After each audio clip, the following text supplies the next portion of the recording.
بعض مشائخ کے نزدیک جو ہے ندامت توبہ ہے، یعنی شرمندہ ہو جانا گناہ کر کے افسوس ہونا توبہ ہے، اور بعض کے نزدیک گناہوں کی طرف نہ لوٹنے کا عزم مصمم کرنا یہ بھی توبہ ہے، اور گناہ سے باز رہنے کا نام بھی توبہ ہے۔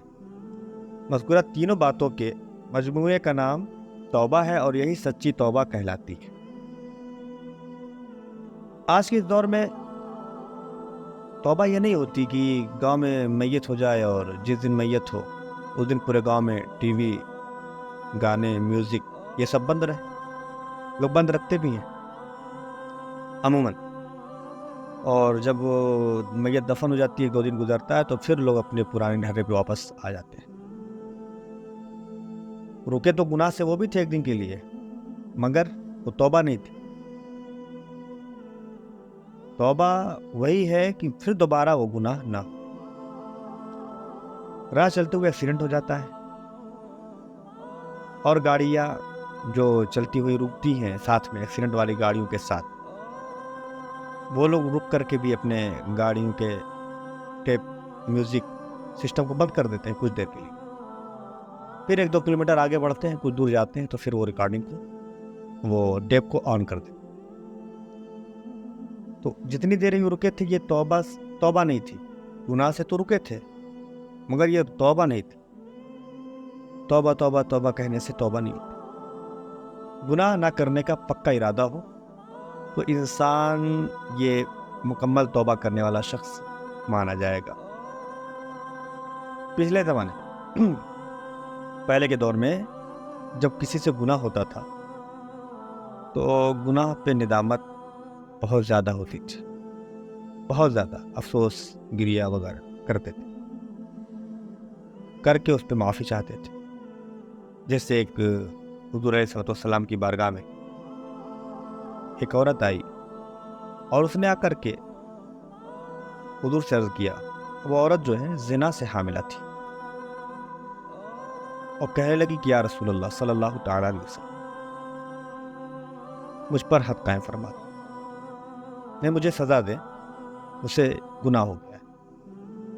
آپ صلی اللہ علیہ وسلم نے اس کے سرپرست کو بلایا اور اس سے فرمایا کہ اسے اپنے ہاں اچھے طریقے سے رکھو، جب بچہ پیدا ہو جائے تو اس کو میرے پاس لاؤ۔ چنانچہ اس کے ولی نے اسی طرح کیا۔ آپ صلی اللہ علیہ وسلم نے اس عورت کے متعلق فرمایا کہ اس کے کپڑوں کو اس کے جسم سے باندھ دو اور اس کو رجم۔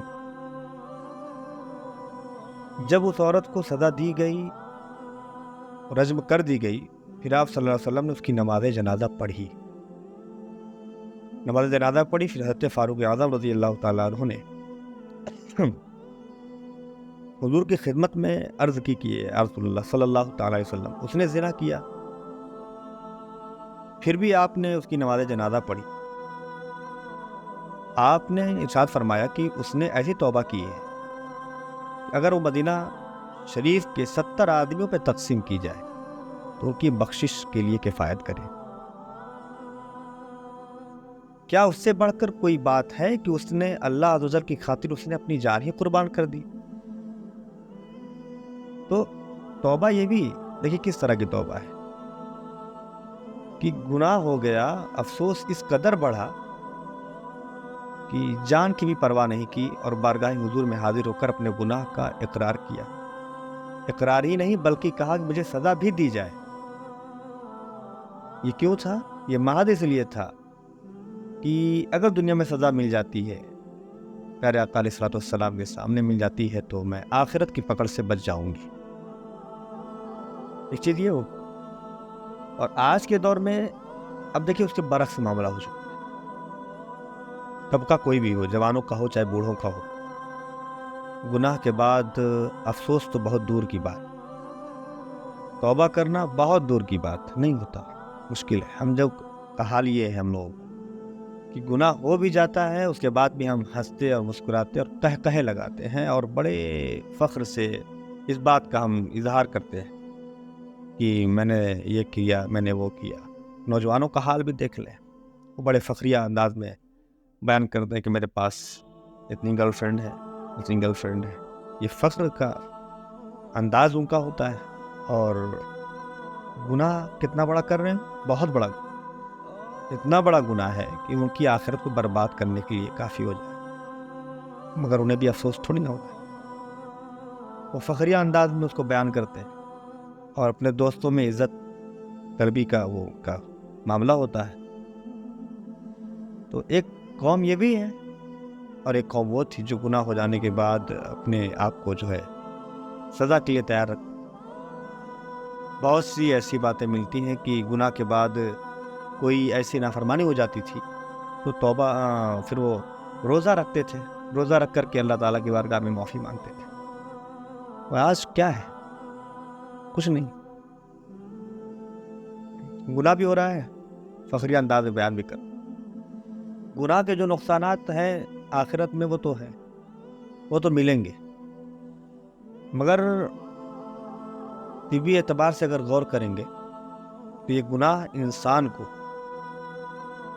جسمانی طور پر بھی کمزور کرتا ہے. انسان گناہ کر کر کے اپنے جسم کو بھی کمزور کر رہا ہے، چاہے وہ آنکھوں کا گناہ ہو، چاہے وہ زبان کا گناہ ہو، چاہے وہ ہاتھ کے گناہ ہو، چاہے وہ پیر کو. انسان کمزور ہو جا رہا ہے، لڑک جاتا ہے. آخر وجہ دیکھیں نا آپ کی، جو آدمی جوانی کے اندر میں پرہیزگار ہوتا ہے، متقی ہوتا ہے، نیک ہوتا ہے، وہ آدمی بڑھاپے تک اللہ تعالیٰ کا فضل اس کو ملتا رہتا ہے، اور بڑھاپے تک نماز کا پابند ہوتا ہے، اور پھر سجدے میں جانے میں بھی اسے کوئی دشواریاں نہیں ہوتی ہیں، اور تہجد میں بھی اٹھنے میں کوئی دشواریاں نہیں ہوتی اسے. کیوں؟ اللہ تعالیٰ اسے ایسی طاقت عطا فرما دیتا ہے جوانی کی عبادت کے صدقے میں کہ وہ سجدے میں بھی سحری کے بھی وقت میں اٹھ رہا ہو تو اسے کوئی دشواری محسوس نہیں ہوتی. طاقت اس کو اللہ تعالیٰ عطا فرما دیتا ہے. جوانی کی عبادت اتنی خوبصورت چیز ہے یہ کہ جب کوئی جوان توبہ کرتا ہے تو اللہ تعالیٰ بہت خوش ہوتا ہے، بہت خوش ہوتا ہے. اور بڑھاپے میں عبادت کرنا قابل تعریف ہے، اچھا عمل ہے، بہت اچھی بات ہے. مگر جو جوانی کی عبادت کا مزہ ہے وہ اپنا ایک الگ مزہ ہے، وہ ایک الگ چاشنی. اور بڑھاپے میں عبادت کی لذت اسی کو ملے گی جس نے اپنی جوانی کو پاک رکھا ہو. جن بوڑھوں نے، جن بزرگوں نے اپنی جوانی کو پاک رکھا ہو، تو پھر جب وہ بڑھاپے میں تھوڑا بھی عمل کریں گے تو اللہ تعالیٰ ان کو کثرت والے عمل کی لذت ان کو تھوڑے سے عمل میں دے گا. وہ کثیر عبادت کا جو اجر ہے وہ قلیل عبادت میں جب بڑھاپے میں پہنچے گا تو چونکہ اتنی عبادت تو کر نہیں پائے گا، تو اللہ تعالیٰ وہ جوانی کی عبادت کا ثواب اسے بڑھاپے کی عبادت میں دے گا. مگر انہیں کو ملے گا جن بوڑھوں نے اپنی جوانی کو پاک رکھا ہو. تو نوجوانوں کو خاص موقع نکالنے چاہیے اور فکر کرنا چاہیے، اپنے آپ پہ غور کرنا چاہیے کہ زندگی تو گزر ہی جانی ہے یار، یہ تو گزرنی ہے، گزر جائے گی، چلی جائے گی، اسے کوئی روک نہیں پائے. آپ کے اوقات جو ہیں وہ بھی گزر رہے ہیں، گزر جائے گا. آپ نے زندگی کو کس طرح اس کو سجانا، سنوارنا، نکھارنا ہے، یہ آپ کو طے کرنا ہے کہ آپ جوان ہیں. یہ سچ ہے کہ دین پر چلنا مشکل ہے، مشکل ہے. شریعت پر چلنا اس وقت بہت مشکل ترین کام ہے کہ جب بھی گناہ سجا کر کے رکھا ہو سامنے، گناہ آپ کو آفر کر رہے ہوں ہر موقع پر، تو مشکل کام ہے دین پر چلنا. اس سے انکار نہیں ہے، مگر یہ یاد رکھیے کہ بہت مشکل کام ہے پل صراط پر بھی چل. پل صراط پر وہی چل پائیں گے جنہوں نے زندگی میں دین کے راستے پر چلا. جو شریعت کے راستے پر اپنی جوانی کے عالم میں چلے ہوں گے وہ پل صراط پر بھی بہت آسانی کے ساتھ انشاءاللہ پار کر جائیں. ورنہ پھر دنیا میں اگر آپ نہیں چل پا رہے ہیں شریعت کے راستے پر، دین کے راستے پر، تو پھر پل صراط پر کیسے پار کریں گے آپ؟ دین پر چلنا مشکل اتنا ہی ہے جتنا کہ پل صراط پر چلنا مشکل ہے. صحیح بات ہے. مگر جب جوان ہو، طاقتور ہیں، ہم طاقتور لوگ ہیں، اللہ نے جوانی عطا فرمائی، خوبصورت لب و لہجہ ہے، زلفیں ہماری بکھرتی ہیں تو خوشبوئیں آتی ہیں. اس طاقت و قوت کے ساتھ اگر ہم دین پر نہیں چل پا رہے تو پھر بڑھاپے میں کیا امید کریں؟ اس لیے جوانی کے اندر، جوانی رہتے ہوئے اللہ تبارک و تعالیٰ کی بارگاہ میں توبہ کر لی جائے تو بہت اچھا ہے. ایک نوجوان جب توبہ کرتا ہے تو 1000 بوڑھوں کی توبہ پر بھاری ہوتی ہے اس کی توبہ، ایک نوجوان کی توبہ. اس لیے گناہوں سے باز رہنے کی ضرورت ہے، اپنی انا کو زمین میں دفن کر دینے کی ضرورت ہے. بڑھاپے میں جا کر کے مسجد جا کر کے جب سجدہ کرنا چاہو گے تو اللہ نہ کرے ایسا ہو، کمر کی ہڈی لوگوں کی کڑک جاتی ہے، سجدہ نہیں کر پاتے. بڑھاپا ایسا خطرناک ہوتا ہے.